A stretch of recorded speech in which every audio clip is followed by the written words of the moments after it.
The One Piece fandom's wild. Hey there, y'all. This is Hades. Today we're gonna be discussing One Piece, chapter 1149. 1 second. Mostly good chapter. Mostly good, I gotta say. Just actually a few nitpicks from me, but overall, pretty dang good chapter, right? Because Gab or Ye, if you prefer. I mean, I get it. I get where he's coming from, especially with what's going on. His son's on the line. His son's literally getting hurt. It's like, okay, yeah, I get it. Like, I can't fault him at all. You know what I mean? I mean, I probably would do the same thing too. You know, I'm not a dad, but I would probably do the same thing. You know, and you guys might not. I don't know if people do different things. You know, when it comes to saving a ton of people versus one. But again, when it's your own, dang. But we're getting ahead of ourselves. Let's just dive right into the review, shall we? All right. So yes, man. Yep, Gavin. He's here, and he is freaking wrecking Summers. Summers gets wrecked. Yay. I'm gonna call him Yay, just because it's funny. Yay just comes in and just starts to just wrecking Summers, and yeah, the Strats are surprised. The ones that are there: Nami, Brooke, Robin, Usopp, and Frankie. Usopp's like, wow, your attacks are actually working on Summers. I mean, yeah, is it because it's hockey, like extremely advanced hockey? That's what I'm assuming it's gonna be. But yeah. Oh, also, I want to talk about some theories I've heard floating around. I got my own take on it, but yeah, we'll get to that at the end. All right. Or here's a timestamp if you want to check it out. All right. Anyway, let's go. Let's continue. As Summers does all he can. To me, it's fine that he's losing. The reason is because, well, he got snuck attacked right by Ye. He got jumped by him, right? And so he got to do nothing. At this point, he lost an arm. He got a massive slash on him. Now he's just doing his best against him, and yeah, he really stands no chance against Ye. And then everyone else is just watching, as they're trying to figure out, how's that working on him. And Robin tries to get out of it, the situation by creating more her hands to try to get out of the thorns. And man, Jim Bay is essentially saying like, yeah, Robin, this is a bad matchup for you. Yeah, don't try anything because you're just gonna hurt yourself. And he's not wrong. Then we cut to Summers using Thorn Rush, Hell of the Crimson Lotus, as he creates like a bunch of thorns all around him and around Ye, and Ye just essentially just runs right for it. He jumps and slashes Summers right, almost not in half, but like shoulder to like arm, like right here, like he gets slashed, and Summers is still alive. I'm assuming it's because of his power, but we do see spurts of blood coming out of him, so I don't know what the extent of the damage he receives. Like, I legit don't know. But I am curious to like, okay, clearly Ye is hurting them, but they're still not dying. So what's going on here? What's like, how good is this power? Like, I'm assuming if he did the same thing, like I'm assuming if he cut Summers' head off, Summers would still be alive. I don't know how. He probably won't be able to do anything until his body's put back together, like Hidan from Naruto, but we'll learn in the future, all right? And here's another thing. Ye's about to fall on the thorns, and he just uses his axe to just hit the ground and spin away out of danger. And I was like, don't you think he would know how to moonwalk? Don't you think he would know how to do that? Jump in the air. But I guess he doesn't, which is. I was very surprised by that. I'm not gonna. I was very surprised, but it happens. I guess he never really tried it, or he was just never good at it. But I was surprised that he didn't know that. But he immediately starts going straight for his son. He's like, "All right, I'm gonna come and call it. I'm coming to go save you." And we have Chopper running after him. Now I think Chopper is probably gonna save him.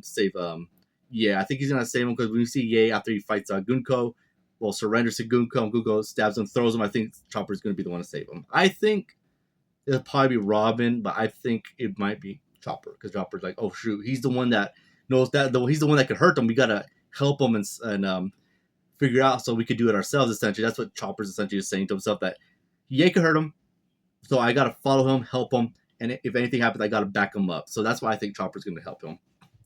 Then we cut to Killingham, as they're setting the trees and everything on, not the trees, sorry, the books and everything on fire.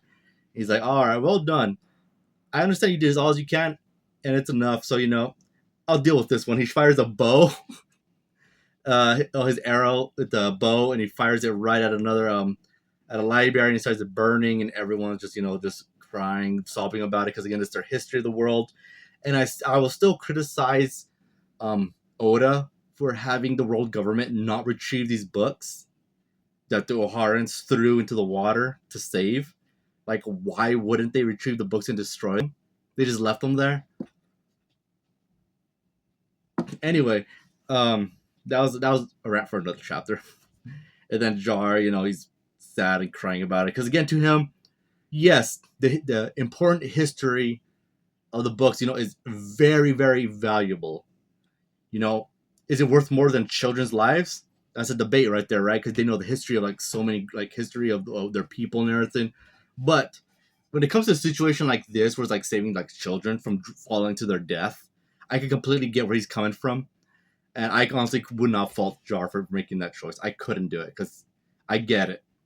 Not that I ever made that choice in my life, but I get it in the context of the story. And yeah,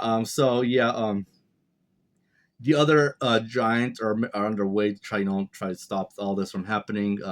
Heading towards, I believe they're heading towards Gunko at this point. And we got just running right towards Gunko as he's like, all right, I got to take you out right away. And she's like, Gunko's like the Pirate King's crew. You do know resistance means the hostages will die, right? And then we have the other kids just looking over and saying, oh, yeah, it's Yasan. Yeah, Yasan. Yeah, yeah. They're watching. And um, Yes, like, come on, Colin, don't say anything, don't take you hostage, don't say anything. And Colin says, Dad, he's here to save us. Like, it's like, okay, a kid would say that. Like, again, this is not like bad writing at all. I think like this all makes sense. Like, of course, a kid that's captured sees his dad coming to save him. He's obviously gonna shout, Dad's here to help out. Yes. And Gunko immediately takes advantage of this and capitalizes on it as she runs right over and points a sword right at Colin's throat. And Colin's just right there, like, so surprised. And Ye's like, oh, shoot, because she has him hostage, essentially. As he's just thinking to himself, this is my last chance. If I act now, the fires can be put out, the kid can be rescued, and Elbaf will be saved. And he's like, Colin, just give me 1 second. You're a strong kid. As he's like, here's the thing. He announces he's going to save him. He announces it. And Colin's like, okay, yeah, I did. Dad, please hurry and defeat her. Like, that's the thing I don't like. It's like he announces, like, I'm going to save you, Dad. Oh, sorry. I'm going to save you, son. It's like, I get it. He's trying to calm his son down. But don't let Gunko know that you're actually going to intend to go for Colin, And right there, Ye has a flashback, when his son Colin was born, how he was so happy to see him when he was born. Good anime dad stuff, real dad stuff, And right there, he starts going in for it, and Gunko slowly starts stabbing Colin in the throat. And Ye just runs right at her as he's like, if I can't stop her, this tragedy will worsen. Then he gets an image of his son getting his throat stabbed all the way through. And right there, Colin says, I can't take it. And Ye's like, he drops his axe. He says, please stop. I give up. And that's what I was talking about earlier. Like, yeah, I could see that happening. I could definitely see, a father seeing his own child, that happening to his own child, just be like, I give up. Like, I could end this whole thing, this whole fight. But you heard I can't do it. I can't fight. Like, I completely get it. I see it. And dang, dude, I gotta say, good on Gunko. This is really good stuff here. The only other thing the thing I really don't like in this, like, the most in this chapter is I wish Gunko still had the sword right on Colin, because she does remove it. She does take it away from him. And granted, he's probably not a hand-to-hand fighter. I mean, he's clearly not, right? Like, he's not gonna. Yeah, he's not a hand-to-hand fighter. He's not gonna fight with his hands. But it's just like, she removes her sword from him and then points it at Ye and then stabs him with it. Like that part's fine, but I wish she did that. She had the sword at him and then had the other hand shoot arrows at him at Ye to show that that so Ye wouldn't try to attack her when she removes her sword and pointed it at him. I just wish that's what would have happened more. But aside from that, the end result would have been the same. So it's not that big of a it's not that big of a issue. As she shoots him with 3 arrows and he falls down off the tree, and right there, Colin shouts for Daddy, as he's falling, and that's I think Chopper's gonna go for it. And as that's happening, Gunko has a flashback. She has a flashback of someone saying "father," and she's like, "What is this memory?" And if Gunko is like Brooks's child, that's terrible. Like that's terrible. Like because like what are the chances, right? Some people are saying it could be York. That's more believable. That's way more believable. But we do have to come into the situation like, okay, does that mean that York was probably a celestial dragon at that point, and he left and he just died because he wasn't strong enough to handle the pirate life?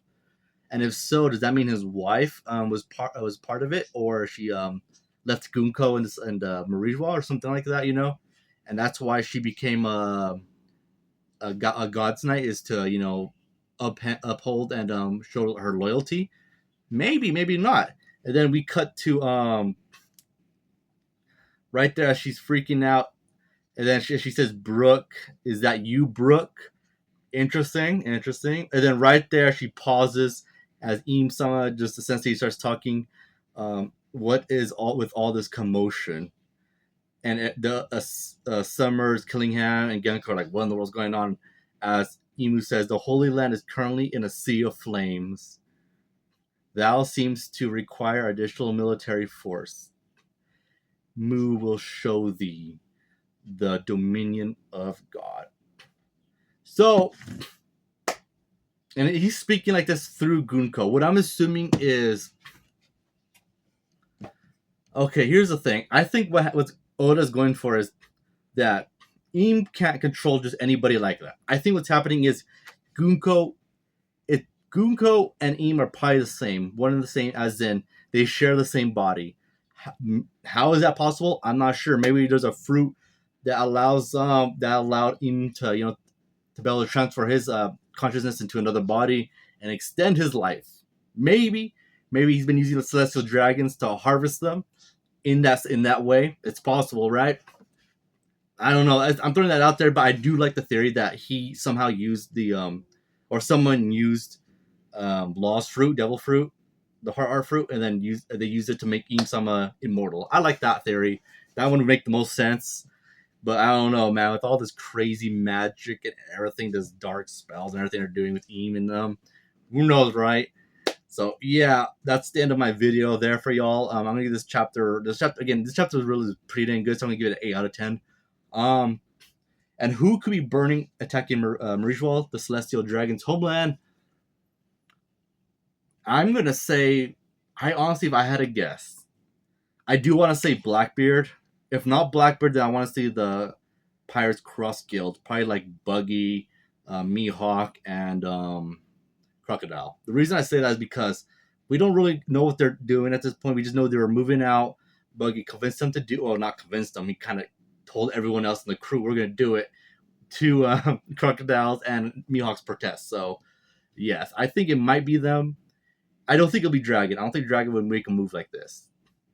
I think Dragon is still playing the long game.